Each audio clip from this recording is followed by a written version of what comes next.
Sa isang kapanapanabik na laban noong Marso 29, 2025, tinalo ng Los Angeles Lakers ang Memphis Grizzlies sa iskor na 134-127. Pinangunahan ni Austin Reeves ang Lakers na may 31 puntos habang nag-ambag si Luka Doncic ng 8 rebounds at 9 assists.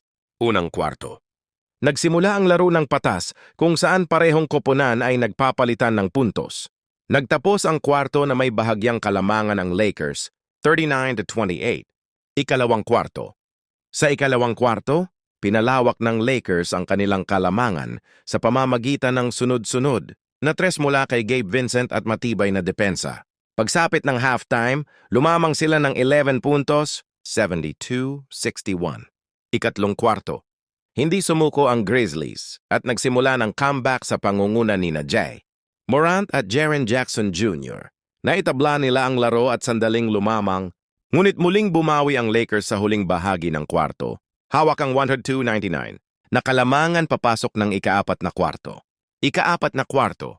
Sa huling kwarto nagpatuloy ang diktikang laban. Sa huling 2 minuto, nagpakita ng husay si LeBron James sa pamamagitan ng crucial free throws at isang mahalagang dunk na nagbigay sa Lakers ng sapat na kalamangan upang selyuhan ang panalo.